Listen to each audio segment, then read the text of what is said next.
What if the solution to global despair, economic collapse, and the mental health crisis isn't a new piece of legislation or like a restructured tax bracket? Right. What if it's something totally different? Exactly. What if it actually relies on a 500-year-old alphabet and a martial art?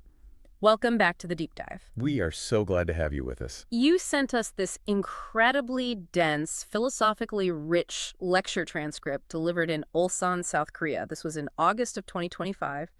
And, well, we have spent all week unpacking it just for you. It's quite a document. It really is. Our mission today is to basically map out this speaker's comprehensive, almost cosmic blueprint for human evolution. Yeah, it is a remarkable piece of source material, and I want to set the tone right out of the gate for you listening. This presents a sweeping systemic framework. Very sweeping. Right. It weaves together linguistics, physical discipline, and societal obligation. So our goal today isn't to validate these claims as empirical science. Right. We're not fact-checking the spirituality here. Exactly. We're just exploring the internal logic of this entirely unique perspective. We want to look at how this speaker connects the mechanics of society with the realities of the human spirit. Okay, let's unpack this. Because to give you a map of where we are heading today, we're going to connect South Korea's baby boomer generation, the hidden historical significance of the Korean alphabet Hangul. Which is fascinating. Oh, totally. Plus, the actual intended purpose of Taekwondo and a heaven-mandated goal of reaching 0 suicides by 2030. I mean, it sounds like a collection of totally disparate puzzle pieces, but the lecture weaves them into a very specific diagnosis of modern human suffering. Right. And more importantly, it outlines a highly specific cure. Well, that diagnosis starts with a rather blunt reality check about the people currently in charge. Oh, it does not pull punches. No, it really kicks off with a sharp critique of modern spiritual and societal leaders. The argument presented is that the reason the world feels so chaotic right now is that the people who should be guiding society are essentially abdicating their intellectual responsibility. They are trapped in past religious dogmas. Yeah. The speaker literally describes them as bowing to carved stones and just, hoping their wishes come true. If we connect this to the bigger picture, the speaker is making a profound point about how we approach problem solving today. How so? Well, the critique suggests that leaders are relying on external saviors, like praying to statues or clinging to ancient texts. Instead of doing the actual rigorous intellectual work. Exactly. Instead of researching human suffering, when you just pray to a stone to fix society, you aren't actually studying the structural root causes of why that society is broken in the first place. You are just passing the buck. Right. You're outsourcing the problem to the universe, hoping for a magical intervention rather than rolling up your sleeves. Spot on. And the speaker doesn't just target religious leaders. There is a very pointed critique aimed at the older generation, specifically South Korea's baby boomers. Yeah, that part really stood out. The lecture states that the country is currently in a mess because that specific generation just ate and played. Which is a really striking accusation to make, particularly in the context of South Korea. Right, considering the history. Exactly. I mean, this is a country that went from total post-war devastation to a global economic powerhouse in a matter of decades. Largely on the backs of that older generation's relentless labor. Right. So to say they just ate and played, well, it requires us to look at what the speaker values as true work. Exactly.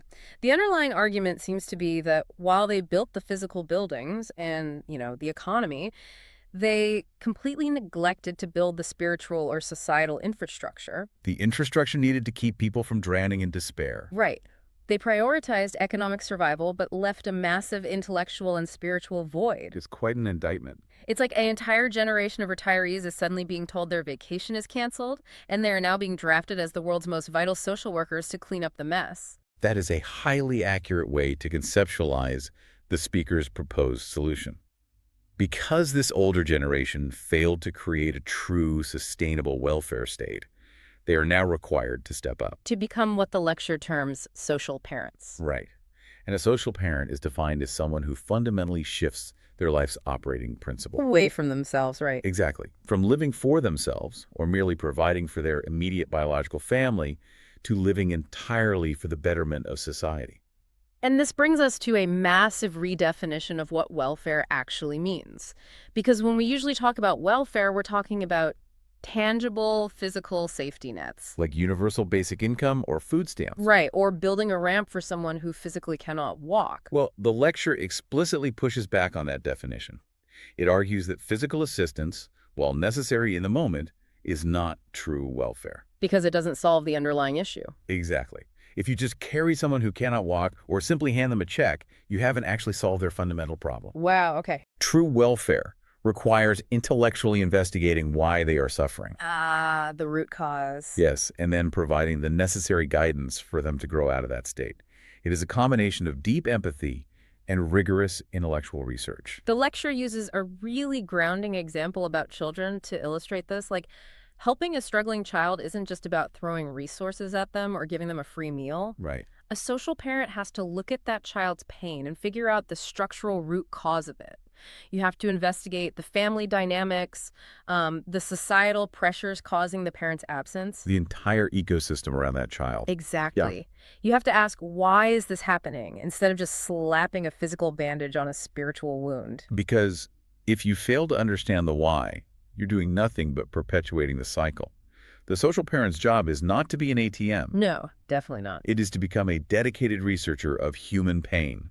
They must develop the intellectual capacity to guide others out of darkness. Which is just a monumental job description to hand to an entire generation. It really is. So if these newly drafted social parents are supposed to step up and fix society, what is the absolute first, most urgent assignment on their collective to-do list? The primary task, the ultimate metric by which all of this societal restructuring will be judged, is achieving zero suicide in South Korea by 2030. Okay, wow. And the speaker emphasizes that this initiative must begin immediately, specifically in 2025. Wait, I need to stop you there and just push back on this. A literal zero suicide rate by 2030. That's what the text says. That doesn't sound like a public health policy. That sounds like an impossible utopian metric. I mean, we are talking about entirely eradicating one of the most complex, multi-layered human tragedies in a span of just 5 years. It's an incredibly aggressive timeline. And furthermore, why is South Korea viewed as the absolute linchpin for the rest of the world in this scenario? Why not Finland or Japan or the United States? It's a vital question,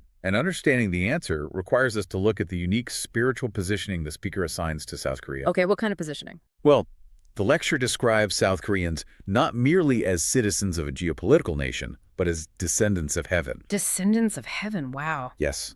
It positions South Korea as the final nation. It's described as a sort of ultimate spiritual laboratory or a pressure cooker for humanity. I see. So because of this designation, achieving zero suicide isn't viewed as a standard mental health goal. It is categorized as a special mandate from heaven. So it's not just about improving statistics on a government spreadsheet. It's a literal spiritual proving ground. I mean, South Korea has historically had some of the highest suicide rates in the developed world. Yes, the pressure there is immense. Right, the academic and societal pressure. Precisely. And that pressure is exactly the point. Yeah. The logic operating here is a cosmic domino effect. A cosmic domino effect. Yes. If the society experiencing the most intense modern pressure, this spiritual laboratory we just talked about, can actually isolate and solve the structural, energetic root causes of its societal despair. And hit absolute zero. Exactly. Then it proves that the fundamental problems of human existence have finally been cracked. It proves the cure exists. And if they crack that code... Then a global chain reaction inevitably follows. Yeah. The assertion is that the moment South Korea reaches zero suicide, global suicides will simultaneously begin to stop. That is just wild to think about. It isn't described as magic, though. It's structural. The energetic and societal blueprint for healing human despair will have been completed and perfected. And it will naturally radiate outward. Culturally and spiritually to the rest of humanity. That places a staggering amount of pressure on one single society. It really does. But it also sets up incredibly high stakes.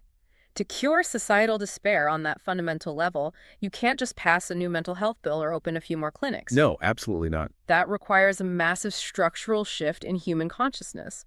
So what actual tools do we have to elevate the global mind to that degree? How do we distribute this new operating system? Right. This is where the lecture takes a turn that I genuinely found fascinating. It points to linguistics, It does. specifically the Korean alphabet, Hangul. Yes. And to understand why, we have to look at the historical context the speaker provides. Hangul was created over 500 years ago by King Sejong. Right. Unlike most writing systems that evolved organically and, chaotically over millennia, Hangul was intentionally engineered. It was specifically designed to be highly logical and easy for the common people to learn. But the elites of the time completely ignored it. Right, they wanted to maintain their grip on power, so they insisted on using complex Chinese characters to hoard knowledge. Exactly. So for 5 centuries, this incredibly efficient tool was essentially suppressed.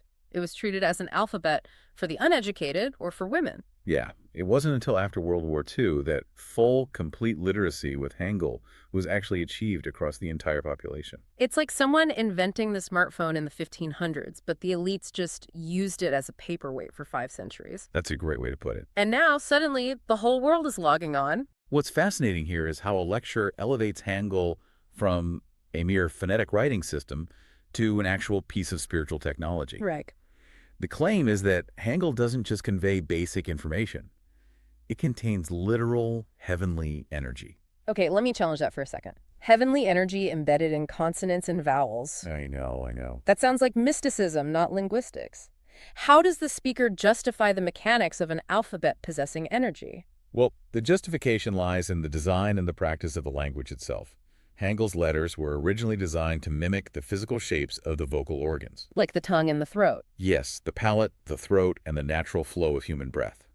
The argument is that when people learn and speak Hangul, the phonetic vibrations and the physical act of articulating these sounds physically realign the internal energy of the speaker. Wow, okay, so you aren't just memorizing grammar. No, you are naturally receiving character education, what is referred to as insang goyuk. The speaker asserts that simply by speaking and writing this language, individuals internalize proper manners, human decency, and operate at a higher vibrational state. Which brings us to a very specific claim the lecture makes about how this linguistic technology is currently affecting the world, particularly women. Right. This is a very unique point. The argument is that women historically have suffered from deep systemic oppression, being marginalized and silenced by patriarchal structures for centuries. And this suppression has led to a universal pent-up condition the speaker calls the illness of frustration. The illness of frustration, it is described as a deep physiological and spiritual constriction, right? Yes, like a collective trauma held in the body and mind. Exactly. And the lecture claims that globally, as more women begin learning Hangul and speaking Korean, maybe initially drawn in by culture or media, the very act of doing so functions as a form of emancipation.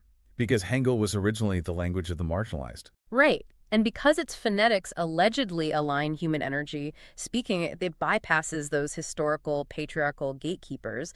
It gives them a voice and literally acts as a pressure valve, releasing this pent-up historical trauma. And healing the illness of frustration.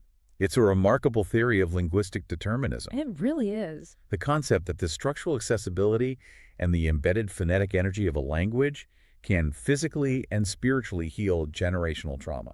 And furthermore, the claim suggests that as women clear this frustration through this linguistic energy, they will gain the clarity and power required to lead and heal others globally. And the lecture doesn't stop at personal healing. It makes a concrete mathematical prediction about the future of Hangul. Right, the percentage. Yes, it states that if 70% of the world's population begins using Hangul, it will trigger global unification. We aren't just talking about the geopolitical reunification of North and South Korea here. No, not at all.